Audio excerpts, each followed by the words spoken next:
Welcome to our channel. నేను యజ్ఞమూర్తి. సంక్రాంతి సీజన్లో 2025 సంక్రాంతి సీజన్లో 3 సినిమాలు బరిలో దిగాయి. వాటిలో అన్నిటికంటే చివరగా రిలీజ్ అయ్యి అంటే లేటుగా వచ్చినా లేటెస్ట్గా వచ్చామన్నట్లుగా వచ్చినటువంటి సంక్రాంతికి వస్తున్నాం సినిమా బాక్స్ ఆఫీస్ దగ్గర ఒక ప్రపంచనాన్ని సృష్టించింది అని చెప్పాలి. పెట్టుబడి పెట్టిన వాళ్ళ అంటే నిర్మాతను కాకుండా ఆ సినిమాని ఎవరైతే నమ్మి దాన్ని డిస్ట్రిబ్యూట్ చేశారో దానిని నమ్మి డబ్బులు పెట్టారో ఆ బయ్యర్లు కానీ వాళ్ళందరూ కూడా భారీ లాభాల్ని అందుకోవటం చాలా స్పష్టంగా కనిపిస్తుంది. యాక్చువల్గా వితిన్ 1 వీక్లోనే 107 కోట్ల రూపాయలకు మించినటువంటి షేర్ సాధించి భారీ లాభాలను అందించింది. ఏ స్థాయిలో అంటే దీని యాక్చువల్గా ఈ సంక్రాంతికి వస్తున్నాం అనే సినిమా దాని థియేట్రికల్ వాల్యూ 41.5 కోట్ల రూపాయలు మాత్రమే.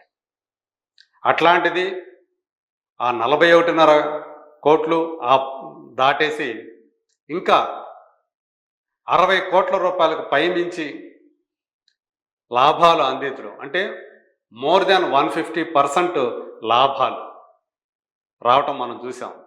సో లాంగ్ రన్లో దాని లైఫ్ టైంలో ఆ లాభాలు ఏ రేంజ్కి వెళ్తాయి ఏంటి అనేది ఇంకా మనం వేచి చూడాల్సి ఉంది. ప్రస్తుతానికైతే ఇంకా ప్రిడిక్ట్ చేయలేని పరిస్థితి, అంత బాగా ఆ సినిమా రన్ అవుతుంది.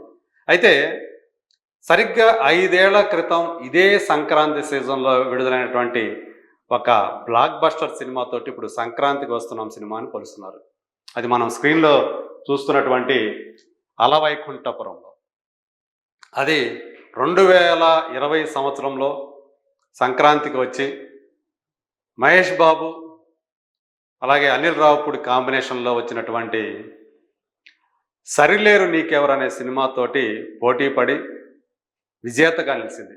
2 సినిమాలు బ్లాక్ బస్టర్సే, కానీ ఎక్కువ బ్లాక్ బస్టర్ అయిన సినిమా, విజేతగా నిలిచిన సినిమా అలవైకుంఠపురంలో. అల్లు అర్జున్ కథానాయకుడిగా త్రివిక్రమ్ డైరెక్ట్ చేసినటువంటి ఆ సినిమా దాని కలెక్షన్స్ ఎలా ఉన్నాయో అంటే మొదటి వారం పూర్తయ్యే సమయానికి ఆ సినిమా కలెక్షన్స్ ఎలా ఉన్నాయో సంక్రాంతికి వస్తున్న సినిమా కలెక్షన్స్ కూడా దాదాపు అదే తీరులో ఉండటం ఇప్పుడు చాలామందిని ఆశ్చర్యపరుస్తూ ఉంది.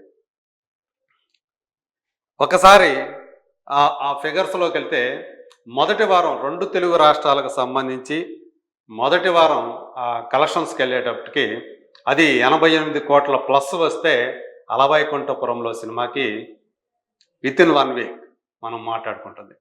అదే వారం టైంకి సంక్రాంతికి వస్తున్నాం కూడా 89 కోట్లు, అది 88 కోట్ల ప్లస్ అయితే ఇది 89 కోట్ల ప్లస్ తెలుగు రాష్ట్రాల వరకు. అలా 2 దాదాపు సిమిలర్ నంబర్స్ని అవి క్రియేట్ చేయటం అనేది చాలామందిని ఆశ్చర్యపరుస్తున్నటువంటి విషయం. అలాగే ఇంకో విషయం ఏంటంటే ప్రపంచవ్యాప్తంగా చూసుకున్నప్పుడు అలవైకుంఠపురంలో 110 కోట్ల ప్లస్ షేర్ని రాబడితే వితిన్ 1 వీక్ ఇది సంక్రాంతికి వస్తున్నాం సినిమా 107 కోట్ల ప్లస్ షేర్ సాధించింది. అంటే జస్ట్ రెండిటికి కూడా ఒక 3 కోట్ల షేర్ మాత్రమే తేడా ఉంది. కానీ షేర్ రూపంలో సంక్రాంతికి వస్తున్నాం కొంచెం తగ్గిన, గ్రాస్ పరంగా చూస్తే అలవైకుంఠపురం కంటే కొంచెం ఎక్కువగా ఉందని చెప్పేసి మనకు తెలుస్తోంది. అలవైకుంఠపురంలో మొదటి వారం పూర్తయ్యే సమయానికి 177 కోట్ల గ్రాస్ సాధించింది వరల్డ్ వైడ్గా. అదే సంక్రాంతికి వస్తున్నాం సినిమా చూస్తే 183 కోట్ల గ్రాస్ సాధించింది. అంటే 6 కోట్ల గ్రాసు ఎక్కువగా సంక్రాంతికి వస్తున్నామే సాధించింది. సో ఆ పర్సంటేజ్లో ఉన్నటువంటి తేడాలు, అలాగే ఇప్పుడు అంతా కూడా జిఎస్టీ కాబట్టి దాంతో వచ్చినటువంటి ఆ లెక్కల పరంగా చూసుకుంటే షేర్ కాస్త తగ్గింది అనుకోవాలి. ఇలా మొదటి వారం పూర్తయ్యే సమయానికి ఈ 2 సినిమాలు దాదాపు ఒకే రకమైనటువంటి బాక్సాఫీస్ ఫలితాన్ని, బాక్సాఫీస్ లెక్కల్ని సృష్టించడం ఇక్కడ గమనించాల్సినటువంటి విషయం. 1 వీక్ తర్వాత అలవైకుంఠపురంలో 50 కోట్లు ఆ తర్వాత ఎక్స్ట్రాగా అది షేర్ సాధించింది. మరి ఇప్పుడు అలవైకుంఠపురంలో సినిమా కూడా అదే తీరున ఇది కూడా 50 కోట్లు అంతకు మించినటువంటి షేర్‌ని కలెక్ట్ చేయబోతుందా రాబోయే రోజుల్లో అనేది అది ఒక్కటి మనం గమనించాల్సినటువంటి విషయం. సో ఏదేమైనప్పటికీ కూడా అప్పుడు అలవైకుంఠపురంలోకి ఒకే ఒక సినిమా పోటీల్లో ఉంటే 'సరిలేరు నీకెవరని' లాంటి సినిమా, ఇప్పుడు 'సంక్రాంతికి వస్తున్నాం' సినిమా 2 పెద్ద సినిమాలతో పోటీ పడింది. ఒకటి గేమ్ చేంజర్ అయితే 'రామ్ చరణ్' గేమ్ చేంజర్ అయితే, ఇంకొకటి బాలయ్య బాబు 'డాకు మహారాజ్'. ఈ 2 కూడా 'సంక్రాంతికి వస్తున్నాం' కంటే కూడా పెద్ద బడ్జెట్ సినిమాలే. 'డాకు మహారాజ్' ఒక రేంజి బడ్జెట్ అయితే, అంటే 'సంక్రాంతికి వస్తున్నాం'తో పోలిస్తే ఆల్మోస్ట్ డబల్ అనుకోండి దాని బడ్జెట్. కానీ గేమ్ చేంజర్ బడ్జెట్ వచ్చేటప్పటికి దానికంటే చాలా చాలా ఎక్కువ రెట్లు బడ్జెట్‌తో తయారైనటువంటి సినిమా. అది ఆల్మోస్ట్ 400 కోట్ల బడ్జెట్ అని చెప్పేసి చెప్తున్నారు. అదే 'సంక్రాంతికి వస్తున్నాం' సినిమా దగ్గరికి వచ్చేటప్పటికి అది 60 కోట్ల నుంచి 70 కోట్ల బడ్జెట్‌తో మాత్రమే తయారైనటువంటి సినిమా.